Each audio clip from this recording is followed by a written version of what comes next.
ሰላም ጤና ይስጥልኝ እንደምን ሰነበታችሁ። ክብር ለሚገባችሁ ዓለም ሙሉ የምትገኙ የቻናላችን ቤተሰቦች ብሩታው ሰላምታችን በያላችሁበት በምድር ዳርቻ ይድረስልን እያልን ዛሬ ከሀገርና እስከ ዓለም ጫፍ ድረስ የሚገኙ አዳዲስ መረጃዎችን ወደ እናንተ እናቀርባለን። የብራን አድማጮቻችን ቀድሞ ዩቱብ ቻናላችን ስለተዘጋብን በአዲስ ቻናል ወደ እናንተ ተከስተናል። አንተም ሰብስክራይብ፣ ሼር እያደረጋችሁ አዳዲስ መረጃዎች እንደተለቀቀ ወዲያውኑ ወደ እናንተ እንዲደርስ ደውል ምልክቱን በመጫን በርታት እንድትሆኑ ዘንድ እየተማጸንን በቅድሚያ አርዕስተ ዜና እናሰማችኋለን።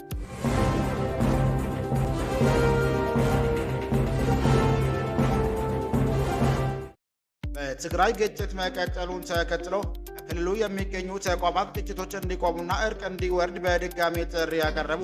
አዲስ አበባ ጥር 28 2018 ዓ.ም ትግራይ የሚገኙ የሃይማኖትና የሲቪል ማህበረሰብ ተቋማት በክልሉ በተለያዩ አካባቢዎች የሚታዩ የውስጥ ግጭቶች በአስቸኳይ እንዲቆሙና ልዩነቶች በውይይት እንዲፈቱ ጥሪያቸውን በድጋሚ ያቀረቡ። በዝርዝር ተሰሙታላችሁ።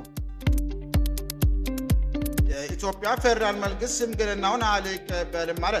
ረባቢው ዘኢኮኖሚስት መጽሔት ሰሞነኛው ህወሓትና የፌዴራል መንግስቱን ውዝግብ እንዲሁም ወታደራዊ እንቅስቃሴ በተመለከተ ጠንካራና ጠጣር መረጃዎችን አስነብቧል። ይህንና ሌሎች የመሳሰሉ መረጃዎችን አብራችሁ ስትቆዩ የምታደምጡት ይሆናል።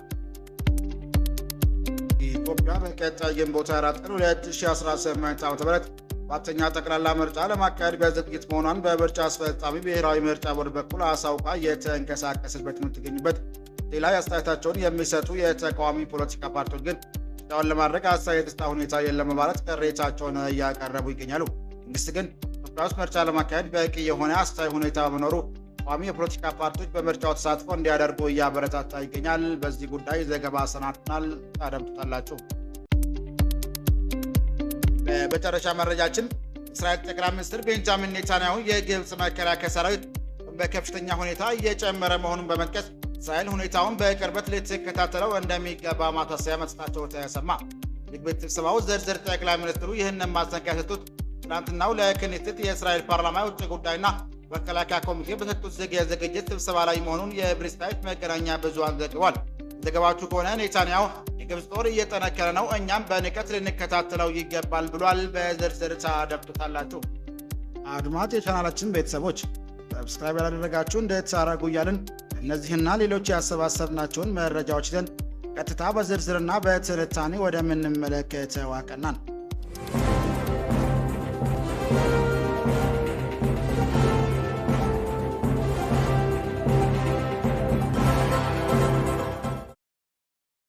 በትግራይ ግጭት መቀጠሉን ተከትሎ ክልሉ የሚገኙ ተቋማት ግጭቶች እንዲቆሙና እርቅ እንዲደረግ በድጋሚ ጥሪ ያቀረቡ። አዲስ አበባ ጥር 28 2018 ዓ.ም ትግራይ የሚገኙ የሃይማኖትና የሲቪል ማህበረሰብ ተቋማት ክልሉ በተለያዩ አካባቢዎች በሚታዩ የውስጥ ግጭቶች በአስቸኳይ እንዲቆሙና ልዩነቶች በውይይት እንዲፈቱ ጥሪያቸውንም በድጋሚ ያቀረቡ።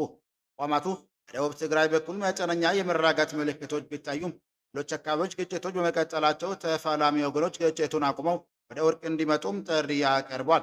ትግራይ ኦርቶዶክስ ተዋሕዶ ቤተክርስቲያን ሲኖዶስ ባደረገው አስቸኳይ ስብሰባ በወንድማማቾች መካከል የሚካሄደው የእርስ በእርስ መገዳደል መቆም አለበት በማለት ግጭቱን ለማስቆም በንቃት እንደሚሳተፍም አስታውቋል። ሲኖዶሱ ለጋዜጠኞች በሰጠው መግለጫ ትግራይ ሕዝብ በቅርብ ታሪክ እጅግ አስከፊ ለሆነ ቀውስ በተጋለጠበት በዚህ ወቅት ውስጥ ጥቃቶች ለማስቆም የእርስ በእርስ መግባባትና እርቅ እንዲሰፍን እንደሚሰራም ገልጿል። እዚህም ሰባቱም የትግራይ ሀገራት ስብከት የተውጣጡ አምስት አባላት ያሉት እርቅ ኮሚቴም ማቋቋሙን አስታውቋል። ተመሳሳይ ትግራይ ፐብሊክ ዲሞክራሲ ፎረም ጦርነቱ ይቁም፣ ወደ ውይይት እንመለስ በሚል አወጣው አስቸኳይ መግለጫ ጥር 27 2018 ዓ.ም ያቀረበውን ጥሪ በማስታወስ ወገኖች ልዩነታቸውን በኃይል ከመፍታት ይልቅ በውይይት እንዲፈቱም በድጋሚ አሳስቧል። ፎረሙ መጠነኛ የመሻሻል ምልክቶች ቢታዩም አሁንም ትግራይ የተለያዩ አካባቢዎች በተለይም በደቡብ በኩል አንድ ማዕፀን በወጡ ወንድማማቾች መካከል የግጭት ሪፖርቶች እየደረሱ መሆኑን ገልጾ ድርጊቱ አላስፈላጊ እጅግ አውዳሚ መሆኑንም አስጠንቅቋል። አክሎም አስቸኳይ የተኩስ አቁም እንዲደረግና ወገኖች ለድርድር እንዲዘጋጁ የጠየቀ ሲሆንም ሃይማኖት አባቶች፣ የሀገር ሽማግሌዎችና የሲቪል ማህበራት ተፋላሚዎች ወደ ድርድር ጠረጴዛ ለማምጣት ጥረታቸውን እንዲያጠናክሩም ጥሪ ያቀርባል። በተጨማሪም የቆሰሉ ወገኖች አስቸኳይ የሕክምና እርዳታ እንዲቀርብ፣ ሰብአዊ ድጋፎች ያለ አግባብ እንዲንቀሳቀሱና ሚዲያዎች ግጭቱን ከሚያባብሱ ዘገባዎች እንዲቆጠቡ አሳስቧል። የቅርብ ጊዜ መረጃዎች እንደሚያመለክቱት ከጥር 25 ቀን 2018 ዓ.ም ጀምሮ ዋጀራት አካባቢን ጨምሮ በደቡብ ትግራይ አንዳንድ ክፍሎች የነበረው ውጥረት ጋብ ብሏል። ሆኖም ግን በአፋርና ትግራይ አዋሳኝ አካባቢዎች የሚገኙት ያለው ጨርጨርና ቢሶበር ውስጥ ከባድ መሳሪያዎችን ጨምሮ ያሳተፈ ግጭቶች መቀጠላቸውም ተናግሯል። ትግራይ ጊዜያዊ አስተዳደር ፕሬዚዳንት ሌተር ጀነራል ታደሰ ወረደ ትግራይ ታጣቂ ኃይሎች ቀደም ብለው ተቆጣጥረዋቸው ከነበሩት ምዕራብ ትግራይ አካባቢዎች መውጣታቸውን በቅርቡ መግለጻቸውም ይታወሳል። ፓኪስታኗ ሲኖዶስ ሆነ የትግራይ ፐብሊክ ዲፕሎማሲ ፎረም በቀጠለው ግጭት ለማስቆምና ተጨማሪ የሰው ሕይወት እንዳይጠፋ ዘላቂ ውይይት፣ እርቅ እንዲሁም በማህበረሰቡ መሪዎች፣ ተቋማት፣ በሚዲያ አካላትና በሰፊ ሕዝብ የሚደረግ የተቀናጀ እርምጃ ወሳኝ መሆኑን አጽንኦት ሰጥተውበታል።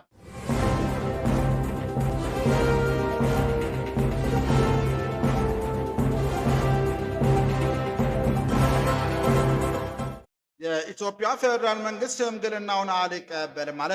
ረባቢ ዘኢኮኖሚስት መጽሔት ሰሞነኛው የህወሓትና ፌዴራል መንግስትን ውዝግብ እንዲሁም ወታደራዊ እንቅስቃሴ በተመለከተ ጠንካራና ጠጣር መረጃዎችን አስነብቧል። ኢኮኖሚስት በዘገባው ለጉዳዩ ቅርበት ካለው ምንጭ ያገኘሁት ብሎ ወጣው አዲስና ምስጢራዊ መረጃ እንደሚያሳየው አፍሪካ ህብረት ፌዴራል መንግስቱንና ህወሓትን ለማሸባገል ሞክሮ እንደነበርና እዚህም ጃንዋሪ 31 አውሮፓውያን አቆጣጠር የአፍሪካ ህብረት በመንግስትና ህወሓት መካከል ለማሸባገልም ጥያቄን አቅርቦ ነበር ያለው መጽሔቱ፣ ነገር ግን የኢትዮጵያ መንግስት ለህብረቱ በምስጢር በሰጠው ምላሽ ህብረቱ በውስጥ ጉዳያችን ጣልቃ መግባት ያቁም የሚል ጠንካራ ምላሽ መስጠቱን ዘገባው አቀናቷል። እዚህ በተጓዳኝ ከሰሞኑ ህወሓት ኃይሎች ከተከዜ ወንዝ ተሻግረው ጥቃት መክፈታቸውና ወልቃይት ጠለምትን ለመቆጣጠር መሞከራቸውን ፌዴራል መንግስቱ ለዋና ጥቃቱ እንደ ቅድመ ዝግጅት እንደወሰደው ዘገባው አትቷል። ይህም በህወሓት በኩል የሱዳን ኮሪደር ለመቆጣጠር አሁንም ፍላጎት መኖሩን ያሳያል ያለው ጋዜጣው ሁኔታውን ተከትሎ የመከላከያ ሰራዊት ሰፊ ቁጥር ያለው ወታደራዊና ጦር መሳሪያ ወደ ትግራይ ድንበሮች እያንቀሳቀሰ መሆኑን ጠቁሟል። በተያያዘም ስሜ አይጠቀስ ያሉ ከፍተኛ የህወሓት አመራሮች የኢትዮጵያ መንግስት ሰራዊቱ በሙሉ አቁሙ እየተንቀሳቀሰ ይገኛል፣ አብይ እያደረገ ያለውን ነገር ካላቆመ ይህ ጦርነት ምን ያህል አስፈሪ እንደሚሆን ሊነግርህ አልችልም በማለት ሁኔታውን አደገኛ መሆኑን መናገራቸውም ጋዜጣው አስነብበዋል።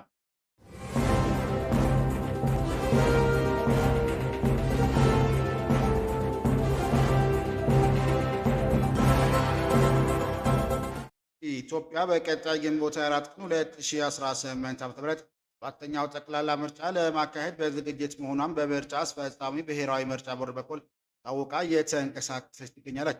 ላይ አስተያየታቸውን የሚሰጡ የተቃዋሚ ፖለቲካ ፓርቲዎች ግን ምርጫውን ለማድረግ አስተያየት ሁኔታ የለም በማለት ቅሬታቸውን እያቀረቡ ነው። መንግስት ግን ኢትዮጵያ ውስጥ ምርጫ ለማካሄድ በቂ የሆነ አስተያየት ሁኔታ መኖሩ ተቃዋሚ የፖለቲካ ፓርቲዎች በምርጫው ተሳትፎ እንዲያደርጉም እያበረታታ ይገኛል።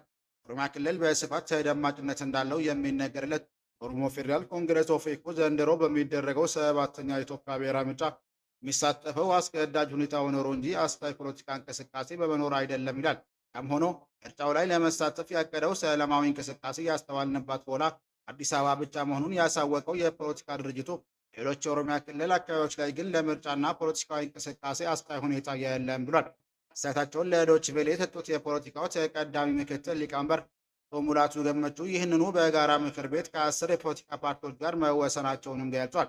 ሰው ከቦታ ቦታ መንቀሳቀስ እንዲችል ለአምስት ጦርነት ይቁም ብለን ለምርጫው አስቸኳይ ሁኔታ እንዲፈጠር ህዳር 13 ቀን 2018 ዓ.ም ባደረግነው ስብሰባ መንግስትና ገዢው ፓርቲ ጥያቄ አቅርበናል በማለት የዞኑ የሚገኙ የፓርቲው ማዕከላዊ ኮሚቴ አባላትም ጋር ተወያይቶ ምርጫው የሚሆን አስቻይ ሁኔታ በመታመኑ ሁለት ተከታታይ ዙር ምርጫ በተከታታይ አለመሳተፍ ፓርቲነት ያሰርዛል የሚለውን ህግ ለማክበር ብቻ ምርጫውን አስቻይ የሚሆንበት በአዲስ አበባ ዙሪያ ብቻ ምርጫው ላይ ለመሳተፍ እጩዎች ማስመዝገባቸውንም ጠቁሟል።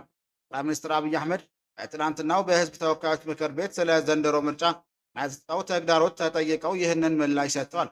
88000 ዳታ የሚሰበስብ በ19650 ቀበሌዎች ተሰማርተው የምርጫው አስቻይ ሁኔታ ላይ ጥናት ተደርጓል በማለት ምርጫው ሊደረግ የሚችል መሆኑን አጽንኦት ሰጥቷል።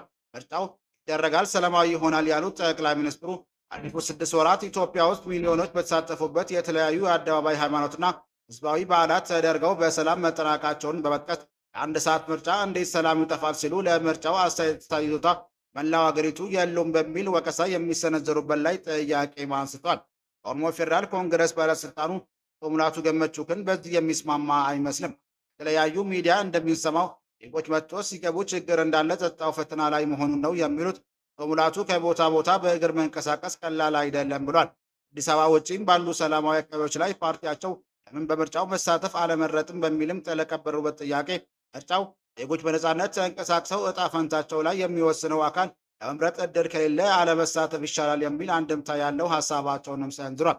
5 ዓመታት በፊት ሰኔ 2013 ዓ.ም የተካሄደው የስድስተኛው ብሔራዊ ምርጫ ከአጋሩ የኦሮሞ ነፃነት ግንባር ኦነግ ጋር ራሱን አቅቦ የነበረው ኦፌኮ በወቅቱ ያቀረቡት ምክንያት በርካታ የፖለቲካ አመራሮችና አባላት በእስር ላይ መሆናቸውን ብሎም አሳይ የፖለቲካ እንቅስቃሴ አለመኖሩና አዲስ አበባ ውጭ የሚገኙ ጽሕፈት ቤታቸው ሁሉ እንደተዘጋ መግለጹ አይዘነጋም።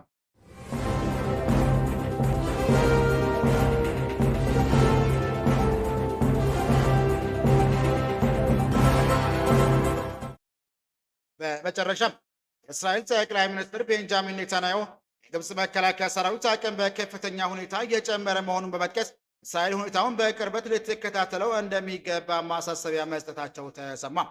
ዝግ ቤት ስብሰባ ውስጥ ዝርዝር ጠቅላይ ሚኒስትር ይህንን ማስጠንቀቂያ የሰጡት በትናንትናው ለክኔሴቲ የእስራኤል ፓርላማ የውጭ ጉዳይና መከላከያ ኮሚቴ በሰጡት ዝግ የዝግጅት ስብሰባ ላይ መሆኑን ዕብራይስጥ መገናኛ ብዙሃን ዘግቧል።